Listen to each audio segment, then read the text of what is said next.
आफ्ना सांसदलाई एमाले अध्यक्ष केपी शर्मा ओलीको निर्देशन दोहोरिने भई स्थानीय तह जितेर आउनुहोस्, चुनावका लागि गाउँ गाउँ जान सांसदलाई ओलीको कडा निर्देशन। नेता होइन कार्यकर्ता बनेर मतदान समक्ष जान आग्रह। नेकपा एकीकृत समाजवादीले चुनाव अघि तुरुन्तै मन्त्री नफेर्ने भयो। लाइफ एन्ड हेल्थको सवाल छ, सम्पूर्ण तागत निर्वाचनमा केन्द्रित गरौँ। आगामी निर्वाचनमा सबैभन्दा शक्ति माओवादीको हुन्छ, पुष्पकमल दाहाल प्रचण्डको दाबी। आज उपत्यकामा होली निकै कडा, जबरजस्ती रङ दल्नेलाई कडा कारबाही गर्ने प्रहरीको चेतावनी। फेरि बढ्यो पेट्रोलियम पदार्थ, कति भयो त लिटरको सम्पूर्ण जानकारी। बाहिरियो नसुचेको खबर, नेकपा एमालेसँग चुनावी तालमेल हुन सक्ने र ढोका बन्द नभएको नेकपा माओवादीको निष्कर्ष। प्रचण्डले कार्यकर्तालाई भने आगामी निर्वाचन हाम्रा लागि लाइफ एन्ड हेल्थको लडाई भएर आएको छ, जसरी पनि जित्नै पर्छ। चुनावको छेकमा दल बदल अदल बदल, जता अवसर नेताहरू त्यतै अग्रसर। स्थानीय तह निर्वाचन एमाले 70% विजय हासिल गर्ने गरी चुनावमा होलिने। सत्ता प्रतिपक्ष कटराव टक्राव, गतिहीन संसद, एजेन्डा विहीन एमाले। कुर्था जयनगर रेल महिनाको 15 दिन मात्रै सञ्चालनमा आउने। बैतडीमा राष्ट्रिय परिचय पत्रको काम ओडाबाटै। कडाली सरकारले विपन्न परिवारलाई घर बनाइदिने निर्णय। जङ्गली जनावरलाई थापेको पासोमा परेर मान्छेको मृत्यु। यता भने बालिका बलात्कारपछि हत्या प्रकरण, दोषीलाई कारबाहीको माग गर्दै प्रदर्शन गर्नेहरू 11 जना पक्राउ। मानव बेचबिखन मुद्दामा 2 जना पक्राउ। एकाएक भर्खरै आयो निकै ठुलो खबर, क्रिप्टोकरेन्सी हाइपर बन्द हुने। सल्यानमा ई पासपोर्ट आवेदन सङ्कलन सुरु गर्न थालियो। आगोलागी घटनाबाट बस्न सावधानी अपनाउन प्रहरीको आग्रह। हनुमान ढोका दरबारको गद्दी बैठक सर्वसाधारणका लागि खुला गरियो। 300 स्टाफ नर्सको माग, 45 वर्षसम्मले दरखास्त दिन पाउने। विद्यार्थीहरूलाई निकै ठुलो खबर, परीक्षामा बसेका विद्यार्थीहरूलाई आयो यस्तो खबर। कक्षा 12 को परीक्षाको कार्यतालिका सार्वजनिक भयो। अन्ततः आयो खुसीको खबर, 2 वर्षपछि खुल्यो मलेसिया रोजगारी शुल्कबारे अझै पनि अन्यल। कोरिया रोजगारी खुल्यो, भाषा परीक्षा रोकिएकालाई 6 महिनाभित्र पठाइदिने। 18 महिने बालिकाको बलात्कार र हत्या विरुद्ध माइती घर अगाडि प्रदर्शन। अनुमति बिना प्यारालाइसिस गर्ने विदेशी नागरिक पक्राउ। 16 जना विदेशी नागरिकलाई जङ्गली मौरीले टोकेपछि घाइते।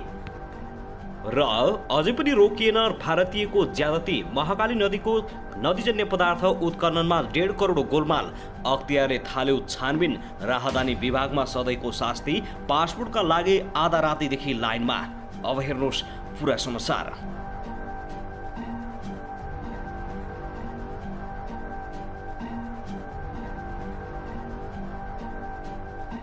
दर्शकबिन नमस्कार, युट्युब च्यानल नेपाली खबर मिडियामा तपाईहरूलाई हार्दिक स्वागत छ। यदि हाम्रो च्यानललाई अहिलेसम्म सब्स्क्राइब गर्नुभएको छैन भने सब्स्क्राइब गरी नजिक रहेको बेल आइकनलाई दबाई हामीसँग जोडिनुहोला। दर्शकबिन सदाझै आज पनि हामी तपाईहरुमाझ देशभरका विभिन्न खबरका साथ उपस्थित भइसकेका छौं। यो भिडियोलाई अन्तिमसम्म हेरी हामीले साथ दिनुहोला। दर्शकबिन हाम्रो मेहनतको लागि एउटा सानो लाइक गर्न भनी नभुल्नुहोला। कहाँदेखि हेर्दै हुनुहुन्छ, के भन्न चाहनुहुन्छ, तपाईँको मनमा लागेको प्रतिक्रिया अवश्य पनि कमेन्ट गर्न नभुल्नुहोला। दर्शकबिन के तपाईँ हाम्रो च्यानलमा नियमित श्रोता हुनुहुन्छ? यदि नियमित हुनुहुन्छ भने तल कमेन्ट बक्समा नियमित लेख्नुहोस्। यदि तपाईँ नयाँ हुनुहुन्छ भने सब्स्क्राइब गरी जोडिनुहोस्, ताकि नयाँ अपडेटका साथ हामी तपाईहरुमाझ दैनिक रूपमा उपस्थित हुने गर्दछौँ। आउनुहोस् आजको पहिलो खबरतर्फ लागौं। 5 दलीय सत्ता गठबन्धन र प्रमुख प्रतिपक्षी दल नेकपा एमालेको आन्तरिक टक्रावले पुनः संसद गतिहीन बन्न पुगेको छ। नेकपा एमाले अध्यक्ष केपी शर्मा ओलीले 2 पटक विघटन गर्दा सर्वोच्च अदालतले पुनः गरेको संसद प्रभावहीन बन्न पुगेको हो। नेकपा एमाले अध्यक्ष केपी शर्मा ओलीलाई सत्ता बहिर्गमनका लागि बनेको 5 दलीय गठबन्धन र एमालेको टक्रावकै कारण संसदले गति लिन सकेन। 2/3 नजिकको सरकारको नेतृत्वबाट सत्ताच्युत ओलीलाई आफूले गरेको संसद विघटनलाई सही साबित गर्ने लक्ष्य राखेर प्रतिनिधि सभाको बैठक अवरोध गरिरहेका छन्। सभामुख अग्निप्रसाद सापकोटाको भूमिकालाई देखाउँदै नेकपा एमाले संसदमा अवरोध जारी राख्यो। माधव कुमार नेपाल सहित 14 जना सांसदलाई गरिएको कारबाहीको सूचना टाँच नगरेको एमालेको तर्क छ। तर यो विषय सर्वोच्च अदालतमा विचाराधीन अवस्थामा छ। अदालतले अन्तरिम आदेश दिन अस्वीकार गरेको अवस्थामा पनि नेकपा एमाले संसदमा नाराबाजी रोकेको छैन।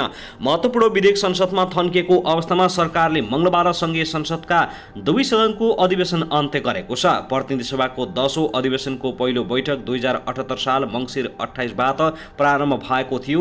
2078 साल चैत्र 1 गतेसम्म 92 दिन चलेको अधिवेशनमा 19 दिनमा 11 पटक बैठक संसदीय काम कारबाही व्यक्ति गरेको थियो। तर अधिवेशन अवधिभर नेकपा एमाले आफ्नो अवरोध भने कायम राखेको छ। अहिले आएर चुनावी सरगर्मी देखिएको छ। नेपाली राजनीतिहरू चुनावको लागि देश दौडाहामा लागेका छन्। उता नेकपा एमाले संसद अवरोध गर्दै आएर सरकारले काम गर्न दिएको छैन र अहिले पनि आफूले नै चुनाव जित्ने दावी गर्दै आइरहेको छ। 5 दलीय गठबन्धन सँगै आए पनि कराको रूप पार्ने भन्दै नेकपा एमाले चेतावनी दिएको छ। उता भने गठबन्धन सँगै चुनावमा जाने कि नजाने भन्ने अहिले पनि अनिर्णय रहेको छ। यतिखेर नेकपा एमाले बिना एजेन्डा चुनावी मैदानमा उत्रिएको छ। त्यस्तै आउनुहोस् अब अर्को खबरतर्फ लागौं। नेकपा माओवादी केन्द्रका अध्यक्ष पुष्पकमल दाहाल प्रचण्डले आगामी निर्वाचन पार्टीका लागि लाइफ एन्ड हेल्थको सवाल भएको टिप्पणी गरेका छन्।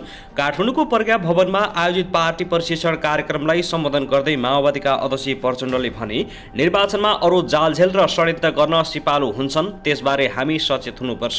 हामी उनीहरूले जस्तो गर्न सक्दैनौँ, त्यसैले आगामी निर्वाचन हामीलाई लाइफ एन्ड हेल्थको सवाल हुन्छ। त्यस्ता षड्यन्त्र तोड्ने गरी लाग्नुहोस्। एमसीसी अनुमोदन गर्नबाट रोक्न धेरै प्रयास गरेको भए पनि असफल भएपछि व्याख्यात्मक टिप्पणीको बाटो अपनाएको बताएका छन्। एमसीसी रोक्न धेरै प्रयास गरेका हौँ, केपी ओलीलाई प्रधानमन्त्री दिएर रोक्न सकिन्छ कि भनेर भेटेका हौँ, तर उनले सभामुखको राजीनामा, माधवजीहरूको कारबाहीको सूचना टाँस र नेकपामा हुँदा पेश गरिएको 19 बुँदे आरोपपत्र फिर्ता लिनुपर्ने बताए, त्यसपछि हामी निस्किएका हौँ। प्रचण्डको भनाई उद्धृत गर्दै प्रशिक्षणमा सहभागी नेताले भनेका छन्, आगामी निर्वाचनमा गठबन्धनको प्रयास भइरहे पनि आफ्नै खुट्टामा उभिने कुरा प्राथमिकता भएकाले त्यसको तयारीमा लाग्न उनले नेता कार्यकर्तालाई निर्देशन दिएका छन्। गठबन्धन गरेर जितौला र खाउला भन्ने भ्रमबाट मुक्त हुन नेताहरूलाई आग्रह गरेका छन्।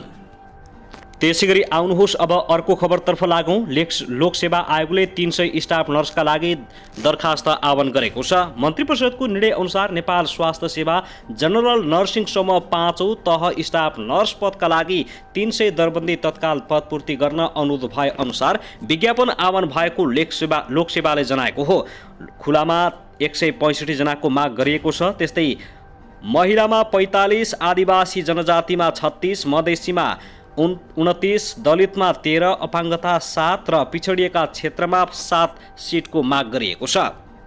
आवेदकको 22 चैत्रभित्र नियमित र 29 चैत्रभित्र दोब्बर दस्तुर तिरेर अनलाइन मार्फत आवेदन दिन सक्नेछन्। 18 वर्ष पुरा भई 45 वर्ष ननानेकाले आवेदन दिन पाउने भएका छन्। दर्शकबिन त्यसैगरी आउनुहोस् अब अर्को खबरतर्फ लागौं। नेपाल कम्युनिस्ट पार्टीका प्रवक्ता खड्क विश्वकर्मा प्रकाण्ड प्रधानमन्त्री शेरबहादुर देउवालाई भेट्न बालुवाटार पुगेका छन्। प्रधानमन्त्री निवास बालुवाटारमा आज भएको भेटमा सरकारसँग भएको 3 बुँदे सहमति कार्यान्वयन सम्बन्धी बन्दी रिहा गर्ने र नेता कार्यकर्ताको मुद्दा खारेजीको विषयमा छलफल भएको नेता विश्वकर्माले जानकारी दिएका छन्। भेटमा रिहा हुन बाँकी रहेका बन्दीहरूलाई र मुद्दा खारेज हुन बाँकी रहेका विषयलाई छिट्टै टुङ्गाउने सहमति भएको उनको भनाइ छ। भेटमा सरकारको तर्फबाट प्रधानमन्त्रीसँगै गृहमन्त्री बालकृष्ण खाँड र गृह सचिव टेकनारायण पाण्डेको पनि सहभागिता रहेको थियो। त्यसैगरी आउनुहोस् अब अर्को खबरतर्फ लागौं। सरकारले कोरोनाका कारण करिब 2 वर्षदेखि रोकिएको दक्षिण कोरिया EPS रोजगारीका लागि भाषा परीक्षा लिने भएको छ। वैदेशिक रोजगार विभागले सोमबार सूचना निकालेर सन् 2022 का लागि 9654 जना छनौट गर्न भाषा परीक्षा सञ्चालन गर्न लागेको जानकारी दिएको छ। कोरियाले नेपाली कामदार माग गरिसकै पुनः भाषा परीक्षा लिने तयारी गरेको जानकारी वैदेशिक रोजगार विभाग EPS प्रमुख पुष्पराज कोटवालले जानकारी दिएका छन्। शाखाका अनुसार परीक्षा 26 वैशाखदेखि 21 असोजसम्म चरणबद्ध रूपमा हुनेछ। कोरिया र नेपाल बीच भएको श्रम समझदारी पत्र MOU अनुसार कोरियामा नेपाली युवालाई कामदारका रूपमा पठाउन पहिलो चरणको छनौटका लागि भाषा परीक्षा गर्न लागेको कोटवालले जनाएका छन्। उनले भने उत्पादकमूलक क्षेत्रमा 6913 र कृषि तथा पशुपालन क्षेत्रमा 2741 जना नेपाली लैजाने गरी भाषा परीक्षा परीक्षा हुनेछ। परीक्षाको आवेदन 14 चैत्रदेखि 21 गतेसम्म अनलाइनबाट लिने शाखाले जनाएको छ। कोरियाली भाषा परीक्षा युबिक्स वेबसाइट स्टेट प्रणालीबाट लिने भएको छ। प्रत्येक परीक्षार्थीलाई कम्प्युटरको सट्टा ट्याब्लेटबाट परीक्षा लिनेछ। यसअघि नयाँको लागि पीबीटी पेपर वेब स्टेट र कोरिया गएर फर्केका लागि सीटीबी कम्प्युटर वेब स्टेट गरिँदै आएको छ। एक शिफ्टमा 200 जनाले परीक्षा दिन सक्नेछन् भने एक दिनमा 800 जनाले परीक्षा दिने व्यवस्था मिलाउन शाखाले बताएको छ। दर्शकवृन्द, त्यसैगरी आउनुहोस् अब अर्को खबरतर्फ लागौं। मोरङमा बलात्कारपछि हत्या गरिएकी 18 वर्षीय बालिकाको न्यायका लागि काठमाडौँको माइती घरमा प्रदर्शन गरिएको छ। श्रीमती संगठन नामक फेसबुक समूहले आयोजना गरेको प्रदर्शनमा विभिन्न पेशा व्यवसायमा रहेका महिलाहरूले न्यायको पक्षमा नाराबाजी गरेका हुन्। मोरङको सुन्दर हरैचा साथ गणेशपुरकी 18 महिने बालिकाको बलात्कारपछि हत्या भएको थियो। नसामा लट्ठ 2 युवाले शुक्रबार साँझ ती बालिकाको बलात्कार गरेका हुन्। बलात्कारपछि उनीहरूले सिसा को बोतल र ढुङ्गा प्रहार गरी बालिकाको हत्याको प्रयास गरेका थिए। घाइते बालिकाको उपचारका क्रममा विराटनगर स्थित नोबेल मेडिकल कलेजमा शनिबार बिहान 1 बजेतिर मृत्यु भएको थियो। हत्यामा संलग्न 2 जनालाई प्रहरीले शनिबार बिहानै पक्राउ गरेको थियो। पक्राउ पर्नेमा स्थानीय 25 वर्षीय अजय चौधरी र 28 वर्षीय मिथुन चौधरी रहेका छन्। दर्शकवृन्द, त्यसैगरी आउनुहोस् अर्को खुसीको खबरतर्फ लागौं। नेपाली श्रमिक अब फेरि रोजगारीका लागि मलेसिया जान पाउने भएका छन्। काठमाडौँ स्थित मलेसियाली दूतावासले सूचना जारी गर्दै कोरोनाका कारण लगाएको प्रतिबन्ध हटाएको जानकारी दिएपछि नेपाली कामदारका लागि मलेसिया खुला भएको हो। नेपालीको मुख्य श्रम गन्तव्य मध्येको एक मलेसियामा रोजगारीका लागि जान 2 वर्षदेखि रोकिएको थियो। सिन्डिकेट प्रकरणका कारण 2075 जेठ 2 गतेदेखि नेपाली श्रमिक मलेसिया रोजगारीमा जान पाएका थिएनन्। त्यसको 10 महिनापछि चैत्र 2075 मा खुल्ला भएको थियो। रोजगारीका लागि मलेसिया जाने चहल पहल सुरु हुँदै गर्दा विश्वभरि नै कोरोना महामारी फैलिएपछि रोकथाम तथा नियन्त्रणका लागि भन्दै मलेसियाले फेरि रोक लगाएको थियो। मलेसिया रोजगारी खुला भए पनि शुल्कका विषयमा कुनै जानकारी नपाएको श्रम रोजगार तथा सामाजिक सुरक्षा मन्त्रालयले जनाएको छ। नेपालीलाई शून्य लागतमा मलेसिया रोजगारीमा पठाउने सम्झौता भए पनि कार्यान्वयनमा ढिलाइ भएको मन्त्रालयको भनाइ छ। सो विषयमा कुनै आधिकारिक जानकारी नआएको श्रम रोजगार तथा सामाजिक सुरक्षा मन्त्रालयका प्रवक्ता डन्डुराज घिमिरेले जानकारी दिएका छन्। सरकारले मलेसिया जाने श्रमिकलाई श्रम स्वीकृति दिने निर्णय गरेको छ। श्रम रोजगार तथा सामाजिक सुरक्षा मन्त्री कृष्ण कुमार श्रेष्ठले मलेसिया जाने श्रमिकलाई श्रम स्वीकृति दिन करिब 2 वर्षदेखि रोकिएकोमा प्रचलित कानुन अनुसार फेरि सुरु गर्ने मन्त्री स्तरीय निर्णय गरेका हुन्। दर्शकवृन्द, त्यसैगरी आउनुहोस् अब अर्को खबरतर्फ लागौं। नेपाल विद्युत प्राधिकरणका कार्यकारी निर्देशक कुलमान घिसिङ विरुद्धको रिटमा आज सुनाई हुँदैछ। सुनाइका लागि न्यायाधीशहरू मीरा खड्का र डाक्टर कुमार चुडालको संयुक्त इजलासमा पेशी तोकिएको छ। प्राधिकरणकै कार्यकारी निर्देशक हितेन्द्र देव साकेले रिट निवेदन दिएका हुन्। भदौ 1 मा उनले वारिस मार्फत घिसिङ विरुद्ध लगायतमा रिट दायर गरेका थिए। रिट मार्फत साकेले 24 साउनमा घिसिङलाई कार्यकारी निर्देशक बनाउन सरकारले गरेको निर्णयलाई उत्प्रेषणको आदेश मार्फत बदल गर्न माग गरेका छन्। साकेको पदावधि नसकी हटाउने मन्त्री परिषदको निर्णय गैर कानुनी भएको जिक्र गरिएको छ। उनी 27 माघ 2077 मा कार्यकारी निर्देशक नियुक्ति भएका थिए। 4 वर्ष अवधि भए पनि उनी 6 महिनामै उक्त पदबाट हटाइएका थिए। त्यसपछि उनी सर्वोच्च अदालत पुगेका हुन्। साथै आउनुहोस् अब अर्को खबरतर्फ लागौं। हालै निर्माण सम्पन्न भई व्यावसायिक उडानका लागि तयारी अवस्थामा रहेको लुम्बिनी प्रदेशको रूपन्देहीमा रहेको गौतम बुद्ध अन्तर्राष्ट्रिय विमानस्थलमा नियमित उडानका लागि 5 वटा कम्पनी सम्पर्कमा आएका छन्। संस्कृति पर्यटन तथा नागरिक उडान मन्त्री प्रेमबहादुर आलेले उक्त विमानस्थलबाट चाँडोभन्दा चाँडो उडान तथा अवतरणका लागि नेपाल नागरिक उडान प्राधिकरणलाई निर्देशन दिएसँगै त्यहाँबाट आगामी जेठ 2 गतेबाट नियमित रूपमा अन्तर्राष्ट्रिय उडान अवतरणको लगाई तयारी भएको बताएका छन्।